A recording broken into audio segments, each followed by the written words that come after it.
Special guest हैं और आज जब उनके मुंह से आप कुछ बातें सुनेंगे तो हैरान और परेशान हो जाएंगे। हाँ, ये मैं जरूर कह सकता हूं कि हो सकता है खास पार्टी के लोगों को ये बहुत ज्यादा पसंद ना आए, लेकिन इनफैक्ट उन्हें आना चाहिए। अगर उन्हें थोड़ा सा रियलिटी चेक मिले कि पाकिस्तान के हवाले से उनके अंदर कुछ ऐसे लोग मौजूद हैं जो शायद पाकिस्तान को नुकसान दे रहे हैं, शायद उनका ताल्लुक उनकी पार्टी से ना हो, लेकिन ऐसे लोग जरूर हैं जो उनकी पार्टी को ही शायद ब्लैकमेल कर रहे हो, शायद उनकी पार्टी को वो ड्राइव करके कहीं और ले जाना चाह रहे हो। तो आज बहुत से हकायक से हम पर्दा उठाएंगे। हमारे साथ एक ऐसे गेस्ट मौजूद हैं जो एक पार्टी के सोशल मीडिया सेल को लीड कर चुके हैं, बहुत कुछ उनके दरमियान में वो देख चुके हैं, वो पार्टी क्या करती थी, क्या उनकी सोच है, किस तरह से वो पार्टी को आगे लेके जाना चाहते थे, जब तक वो पार्टी में थे तब तक वो पार्टी क्या थी और अब वो क्या बन चुकी है। सोशल मीडिया आज के दौर की सबसे बड़ी जरूरत है और सोशल मीडिया को लीड करने वाले पीटीआई के मीडिया सेल के एक मेन कारकुन, या आप ये कह सकते हैं कि उनके लीडिंग कारकुन जिन्होंने डायरेक्शंस तय की थी 2014 से लेकर 2022 तक, नाम है उनका डॉक्टर फरहान विर्क साहब। इस वक्त हमारे साथ मौजूद हैं हमारे प्रोग्राम में। आजकल भी बड़ी ऑर्गेनाइजेशंस को लीड कर रहे हैं और सोशल मीडिया के हवाले से ही वो काम देख रहे हैं, लेकिन आज मैं उनसे उनका एक्सपीरियंस जानना चाहता हूं कि जब तक वो पीटीआई के मीडिया सेल में थे या आप ये कह सकते हैं कि पीटीआई के अंदर मौजूद थे, तो तब तक क्या कुछ वो देखते आए। तो सबसे पहले डॉक्टर साहब आपको वेलकम कहते हैं अपने शो में। और आप तैयार हैं कि लोग आपको बुरा भला कहें? नहीं, मैं तो देखिए, हमारे भाई हैं पीटीआई वाले, मुझे उनसे बहुत प्यार है। मैं आजकल सोशल मीडिया पर उनकी ऑपोजिशन भी करता हूं, लेकिन एट द सेम टाइम मेरे दिल में उनके लिए बहुत बड़ा एक नरम गोशा मौजूद है। ठीक है, लेकिन वो मैं आपको आगे चल के समझाऊंगा कि मेरी बेशक उनसे जितनी मर्जी मुखालफत हो जाए, वहां पर बीच में कुछ ऐसी चीजें हैं उनके मुतालिक जो कि शायद मैं जानता हूं और आम दुनिया नहीं जानती। चलें, यही चीजें आज आपसे पूछते हैं सारी। 2014 से लेकर 2022 तक आप रहे और जो आपसे मेरी बात हो रही थी कि 2019 से आपको कुछ थोड़ी सी चीजें अजीब लगनी शुरू हुई और आपने थोड़ी सी दूरी अख्तियार करनी शुरू कर दी ऑलमोस्ट। जो है इमरान खान साहब की पार्टी है पीटीआई, और आपको पता है इनकी सबसे बड़ी स्ट्रेंथ जो है वो सोशल मीडिया है और आपने उसी को लीड किया। सबसे पहले तो ये बताइए कि इमरान खान साहब से आप मिलते रहे, आपको वो कैसी शख्सियत लगे? जी फरूक भाई, देखिए, हमारा जो मेन ताल्लुक था वो इमरान खान से था थ्रू जहांगीर तरीन साहब, क्योंकि आप जानते हैं कि वो जो पूरा अरसा था उसमें तरीन साहब सबसे ज्यादा पावरफुल आदमी थे पीटीआई में इमरान खान के बाद। ठीक है। तो इमरान खान की जो अपनी एक जाती सोशल मीडिया टीम थी, जो कि ये आपको नजर भी आती है कि पीटीआई ऑफिशियल के अकाउंट चलाती है और बाकी सारा काम करती है, ये जो टीम है ये एक हद तक लिमिटेड टीम उस दौर में होती थी कि ये ओपोनेंट्स के ऊपर अटैक नहीं कर सकते, ये अग्रेसिव नहीं जा सकते। अगर मैं आपको इन शॉर्ट बताऊं तो गालम गलोच वगैरह ये नहीं कर सकते ना, क्योंकि इनके पास उस दौर में ऑफिशियल अकाउंट्स थे और इन्होंने शर्म हया का कुछ ना कुछ एक पर्दा कायम किया हुआ था, जो कि आज के दौर में, हाँ, जो कि आज के दौर में उतर चुका है। आज के दौर में वो ऑफिशियल अकाउंट से हिसाब करते हैं, लेकिन माजी में ये नहीं था होता। तो उन्होंने फिर जहांगीर खान तरीन साहब से बात की, उनको कहा कि मुझे एक टीम चाहिए जो कि बड़ी एग्रेसिव हो और पाकिस्तान की बड़ी स्ट्रांग टीम बने और ये हो। तो फिर हमने सेक्रेटरी जनरल के ऑफिस के साथ काम शुरू किया। ठीक है। तो अब होता ये था कि वहां पर दो टीम्स की उन्होंने एक डिस्टिंक्शन कायम की थी कि एक वो टीम है जो कि ऑफिशियल अकाउंट चलाती है और एक वो टीम है जो कि ना जहांगीर तरीन साहब के ऑफिस के साथ जुड़ी है, लेकिन वो इमरान खान की जाती टीम।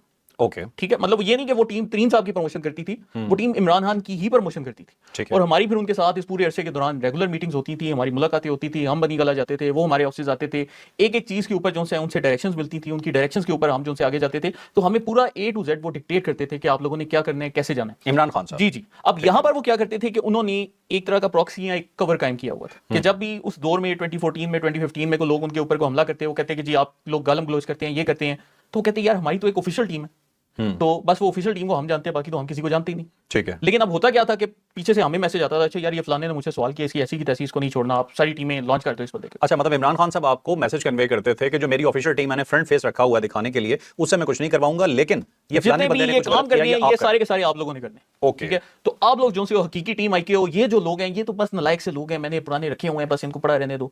लेकिन फिर हमें बाद में पता चला कि ये सारा एक ग्रैंड स्ट्रेटजी थी, एक बड़ा प्लान था। मैं आपको फरूक भाई इसकी एक मिसाल देता हूँ। इमरान खान इंडिया गए, अब हमें हम सब कहते थे कि आप लोगों ने नैरेटिव चलाने है कि मियां नवाज शरीफ जो है मोदी का दोस्त है, ठीक है, और मोदी ने इसको पता नहीं कोई आम भेजे हैं और इसको अब चूड़ियां भेजनी चाहिए और ये करना चाहिए। मतलब एक ऐसा नैरेटिव था कि मियां साहब और मोदी के बिजनेस इंटरेस्ट है।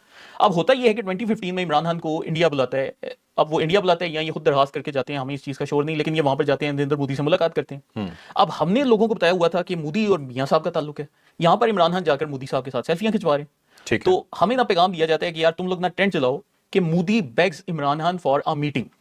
अच्छा, हम जी सोशल मीडिया पर ट्रेंड लॉन्च कर देते हैं कि जी मोदी ने इमरान खान से भीख मांगी है कि इंडिया और मुझसे मुलाकात कर।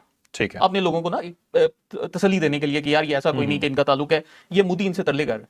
ठीक है। अब वो ट्रेंड चलता है तो होता क्या है कि इंडिया में जो इंडियन मीडिया वो उस ट्रेंड को कैच कर लेता है। अब इमरान खान इंडिया में थे, मीडिया उनके पास पहुंच जाता है, वो जाकर सवाल जवाब करना शुरू कर देता है कि जी पाकिस्तान में आपकी सोशल मीडिया टीम तो ये ट्रेंड चला रही है कि मोदी आपसे मुलाकात की भीख मांग रहे हैं, क्या ये सच है?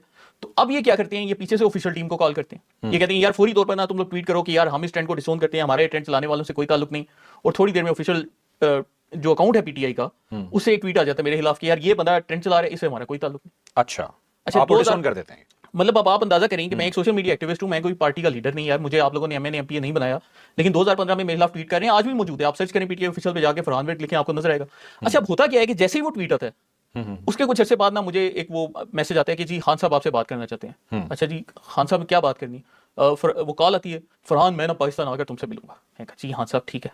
अच्छा, वो पाकिस्तान आ जाते हैं कुछ अर्से बाद, आकर मुझे बिठाते हैं, बिठाकर मुझे 15 मिनट का एक लेक्चर दिया जाता है। देखो तुम ना समझा करो, जिस तरह आर्मी के मुख्तलिफ विंग्स होते हैं ना, कोई आईएसआई होती है, कोई एसएसजी होते हैं, कुछ फ्रंट वाले होते हैं, तो तुम ना मेरी आईएसआई हो, तुम पीछे से रह के ना लोगों पर अटैक करते हो, लेकिन तुमने नजर नहीं आना। ये तो नलायक है ऑफिशियल्स ना, तो तुम जो से तुम पीछे से जाकर करोगे। तो अब देखिए मेरी उस टाइम जो एज थी, मैं आज 33 ईयर्स का हूं, तब मैं 22 23 24 साल का हूँ।